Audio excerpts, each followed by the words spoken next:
Hello and welcome back to my channel. My name is Stacy. I'm the dyer behind Stress Knits Yarn, and this is my YouTube channel where I talk about everything that I love.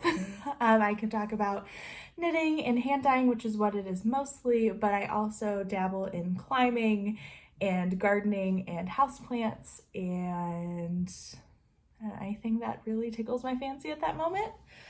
And I like to share it with all of you because it's fun to share what we enjoy. So today is May 3rd. I'm coming to you from a very overcast, rainy Detroit, Michigan, where I live with my husband Doug, our daughter Eliza, and our pug Esther. I actually started recording this a little bit ago, but Esther was feeling very spunky, walked her around the block a little bit, came back and closed the door, closed the windows, and hopefully that will be good and everybody is satisfied. So I am currently drinking a lavender oat milk latte, iced, obviously, because iced is my favorite. And I don't have a lot to talk about. So today I am sharing with you what I made in the month of April and what I'm planning to make in the month of May. Oh my gosh, this year is going by so quickly. I actually need to grab something. So pardon our mess. I'm actually gonna put that over there. Doug has taken it upon himself to finally unpack. Oh, that made it worse. Hold on. Let's see. Maybe, did that work? I think that worked. Okay. Doug has taken it upon himself to finally unpack the rest of our office. There are a bunch of boxes in this closet right here, and it's just not something that we have been, that we have been doing. So we've lived here for exactly a year now. We moved in May 1st of 2021. It is May 3rd, 2022. So feeling really good about it, and I love living in Detroit. We love the city, we love the people, we have an amazing neighborhood, and I just feel very lucky that this is where we live. So do with that what you will, I guess. Let's see, what is going on? So one of the most exciting things that's going on right now is that my garden is starting to bloom. And all of my fall planted bulbs, I've realized, are late blooming things. So my hyacinth are late bloomers, my alliums are late bloomers, my tulips are late bloomers, my daffodils are late bloomers. And so for next year, I've already started ordering some new stuff, and I've really tried to pick things that are early, mid-season, and late, because I feel like I'm the last one to get daffodils, I'm the last one to get tulips, the last one to get hyacinths. And it doesn't help that the front of my house is a little more shaded. So this is the front of my house, and that faces east, and then right here is north, south, and west. And there's also a beautiful tree in our front boulevard, and that kind of dapples some light, but it does get full sun for a few hours a day. I'd say about 4. And yeah, so I don't know if that has anything to do with it, but I am definitely going to get some earlier blooming varieties. But I actually have a few to show you.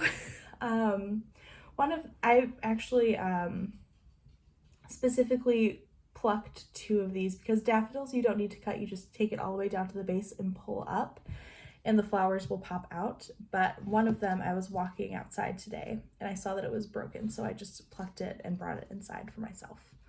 So these, I believe, are replete narcissus or daffodils. Oh, I just love them so much. So they're this beautiful ruffly situation, and there's some like color variation. So when they come out, they're much more vibrant, and then they kind of fade to these more sherbety colors. I think they're so beautiful, but surprisingly, my favorite daffodil blooming in my garden. There's still 1 or 2 more varieties that haven't bloomed yet. But my favorite one that is currently blooming, which is very sentimental and also kind of a surprise how much I'm in love with it, is called White Lion. So here it is, and if you've been with me for a while, you will know lions are a little symbolic of a member of our family we never got to meet. And I have this whole grand plan of having my garden have little pieces of memories or things that remind me of people that are no longer with us, or people that have really influenced my gardening journey, because gardening is very important to me and I love it. So one of the things is this white lion daffodil that we're going to plant. This is currently in our front garden, but we're going to be planting it in the back garden with 3 rose bushes that are very similar to our wedding rose. And then there's also a little lion statue that's going to be among these daffodils. So it's like our little family corner. And I also had Doug pick out a rose that he loves. He picked David Austin, Lady of Shalott. And then I picked out a rose for Eliza because roses are her birth flower. She was born in June, and one of her favorite colors is yellow. And so I picked David Austin Golden Celebration, so that like they will all be planted together. And then my rose is our wedding rose, which is Sweet Juliet. And yeah, the little white lions in front. So it's just very special, and I didn't get it because I thought they were super pretty. I thought they were actually pretty, just like a basic white creamy daffodil. But when I picked it and I saw it blooming, I'm in love with it. It is so beautiful. So White Lion and Replete are blooming in my garden right now, and I'm so happy about it. Let's talk about knitting. I'll talk about more gardening probably after that because I don't have a ton of knitting. The month of April was pretty busy, and we got thrown quite a few curveballs in our personal lives, which I won't talk about here because it's not really, it is my stuff, but it's also other people's stuff, and I just don't feel like that's appropriate. So, long story short, everything is gonna be good. Everything has kind of resolved itself, and I'm feeling much better, less stressed, and yeah. So that, and then also one of my best friends is getting married in May this month, and we did her shower in April and also her bachelorette party this past weekend. So it's just been a very eventful month that has been both happy, like incredibly happy and wonderful, but also incredibly low and hard. So it's been a lot. So what I do when I am feeling stressed out, sometimes I won't knit at all, and that happened a bit in April. I would go a few days without knitting, and then I decided to pick up my Half and Half triangles wrap, and I finished it. So this is Half and Half triangles wrap number 4. 3 I have knit specifically for myself. 1 I've knit specifically for my mom. So this is number 4. And this is honey pink, and this is a very accurate kind of colorway. It's a very confusing colorway to describe. So this is honey pink Purl Soho linen quill. Linen quill is, I actually have it right here. It is, no, it's on the front. 50% fine Highland wool, 35% alpaca, and 25% linen. That's what it looks like. And it's a relatively affordable yarn. It's 439 yards per 100 grams, but most of my skeins are like 107, 110 grams. So you're getting probably close to 500 yards per ball. which for, I think it's like $14. I could be wrong. Let me pull it up because I don't like to say, oh shoot, let me text back really quick. Okay. Purl Soho linen quill is $18.50. It's $18.50, but they do have sales multiple times a year, and you can get linen quill for cheaper, but less than $20 for almost 500 yards. I think it's like a mid-range situation, right? Not as affordable as commercial, not as expensive as indie dyed. Yeah, so I love linen quill. I personally think it's soft. I know people have had some itchiness issues with it, but for me, and I'm a pretty sensitive person, I don't think it has like a prick factor, which can happen with alpaca sometimes. I don't think that it's scratchy. I wear it next to skin all the time. I wear these wraps all of the time. So I like to wear it. Oh, sorry. My brain is going 1,000 miles a minute. Okay. Linen quill, honey pink. This color really transforms based on what you put it with. But it's like a yellowy, beigey, pinky color. It's almost like a buff situation, which I really love. And then I paired it with this very warm, beautiful pink, rosewood pink. So I've been wearing it this way because I think this is a little too close. Anyway, it doesn't matter. I love both. So I like to wear it with a little bit of the second color popping out, and I usually put the color that I think looks best with my complexion and my hair color up top, and then have the little peak of fun just kind of poking out. So I really love this. I will wear it this way, or I will wear it just like regular shawl style. This is how I wear it at work, and sometimes I'll even do like this and just be super cozy, and then I can just type away. Yes, I love this. I love this pattern. I knit the largest size where you cast on 260 stitches. I do regular wraps and turns because I like the way this little ridge happens, because on my third half and half triangles wrap, I did German short rows, and I don't mind this line. Is this even the right side? Hold on. Yes, it is. Okay. Like, I don't mind this little situation, but I just prefer this more defined line. And I also like doing wraps and turns. It does not bother me. So that's the difference. So I think you should just pick what you like and stick with that. Doug has just gotten, is that Doug? No, that's not Doug. It looked like him. He is dropping off Eliza with my mom today, which is very nice because I'm working from home today. So I'm using my lunch to record this podcast. Yes, so I use a US size 5. I usually use 2.5 skeins for my gauge. I go up the 2 needle sizes because I'm a very tight knitter. And if I knit with a US size 3, it would just be like,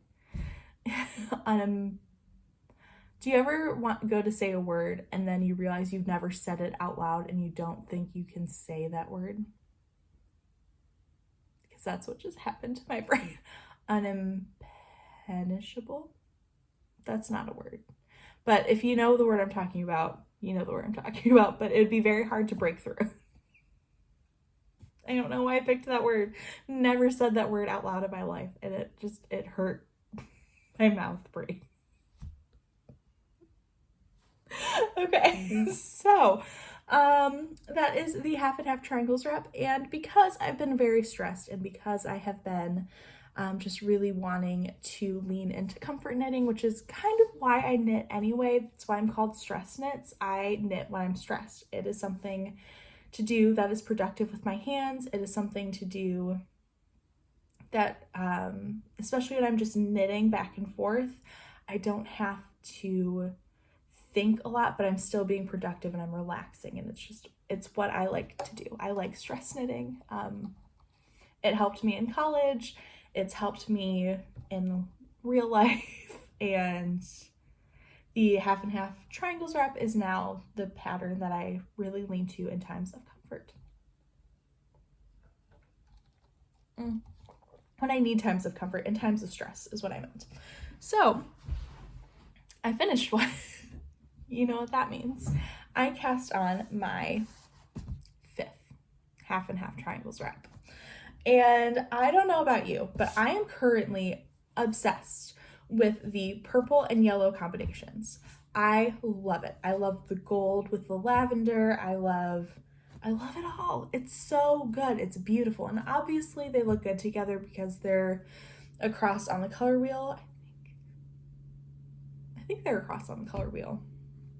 And like, of course they look good together, but I've never thought about it until this season, like this January, when people started really putting it together. And so I had this amazing yellowish orange goldish color of linen quill, which sadly they don't make anymore. They've discontinued some colors, like the green I used in my mom's half and half triangles wrap, the hemlock green, and then this is butterscotch and butterscotch yellow.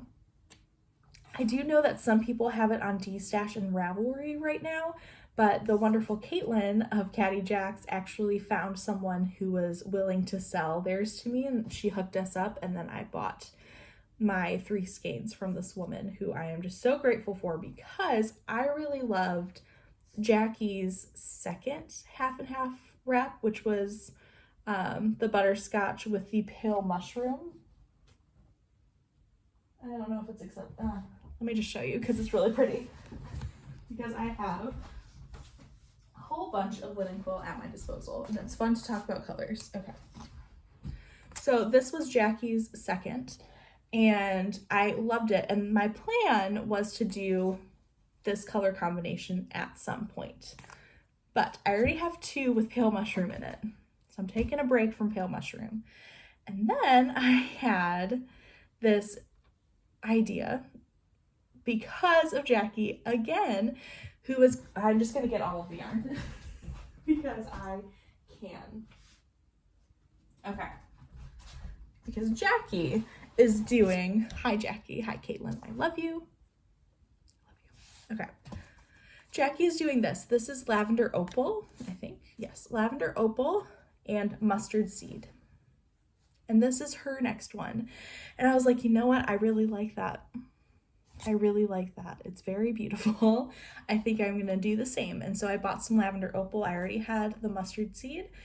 And then Eliza was playing with all of my linen quill, and we were sorting colors, and I was trying to get her to pick out some colors, but then she chose like this and a red, and I was like, I'm not making a McDonald's wrap.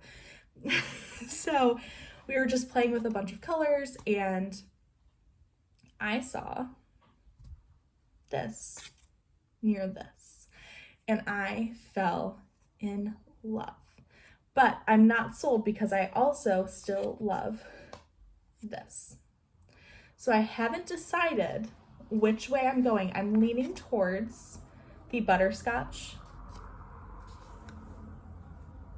and the lavender opal, but I also really love mustard seed and lavender opal. I love both. So we're gonna see how I feel once I finish the lavender opal side. So I started with that one, and I'm already cruising along. It's already going pretty well. So I have wrapped, let's see, 2, 4, 10, 12, 14, 16, 18. 18 stitches. And I always feel like the first 20 take the longest. So I'm getting there. I just love it so much. It is so beautiful. I'm using my US 5s. I have Hello Lavender stitch markers on here. This is a no waste stitch marker that she made in the shape of monsteras. So I bought that set, and then this little, I don't know, feather leaf situation as my, where my wrap and turn is. So I love this, and I have this grandiose plan that I'm going to finish the first color by the end of May. Which I don't know why, but my brain is like, oh, I can totally finish this first skein by the end of the week. It's Tuesday. I have like 60 grams left. So that's where my brain is. We're also doing some traveling this month and the end of the month, and I feel like that's where I'm really gonna shine because Doug will be driving and I will be next to him just knitting away. So my goal is if I can be like halfway through my second skein by the time we leave for this trip at the end of the month, I think I can finish it in West Virginia. So very excited. So I'm working on the Thank You Next knit along is still going on until the first day of summer, which is June 21st, I think.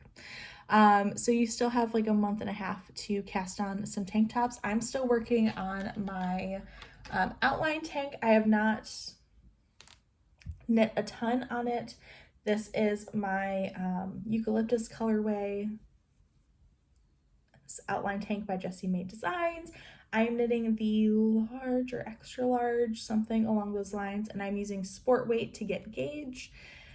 I love this pattern and I will continue to knit on it, but right now with what has been going on in our lives and what is going on just in general, the only thing I want to work on is something with color that I don't have to think about, that there's literally nothing to think about in this wrap. So that is what I'm going to be working on. So I know that's probably a little bit boring and a little anticlimactic, but that's what's going on. I finished a half and half wrap and I cast on another one, and I know many of you are sick of this pattern. I am not, and I'm the one. So I hope that's okay, and I hope the color is at least inspiring a little bit. Yeah, and then I will definitely be making a 6th. I have a few color combos in mind for my 6th, but actually I can show you. So I've also been, oh, can I show you? Is it up here? It's not up here, it's downstairs. I am working on a tutorial of how to do the half and half wrap at a smaller scale. So I am working on that. I'm hoping that will be up sometime this month. And if you are interested, so mine will include just like the traditional way to knit one and include wrap and turns. And if you're interested in doing it with German short rows, Caddy Jacks has a great tutorial, and also Stephanie of Edible Thoughts Makes has an excellent tutorial that she just posted, so I will link both of those below if you are interested. And then you can wait for mine if you want to do wrap and turns and you're just a little confused, which is fine because it took me a little bit to figure out, especially like the little turn to the next color, I think is a little tricky. So yeah, that's what's happening. I have a wedding later this month that I am in, and I'm very excited about it. And then yeah, just life. We're going to visit some family down south, and I haven't been back to West Virginia since I graduated in 2016. So I'm very excited. It is my grandma's birthday, and that's going to be a lot of fun. What else is going on? Doug and I are going to go to a Flower Tuesday at Eastern Market today. And what else is happening? What else is happening? Gardening. What is happening with gardening? Oh, I have a fun story that I will leave you with because it's kind of like this beautiful, hopeful story. So, last year I bought some peony roots from Eden Brothers, and Eden Brothers is a pretty well known seed company. I bought seeds from them before I bought seeds from them this year. I think their seeds are great. I've had issues with their bulbs and their roots and stuff like that. Like my dahlia tubers, half of them weren't what they said they were on the website, and I also had some issues with some seeds last year. I just haven't had the best luck with their stuff.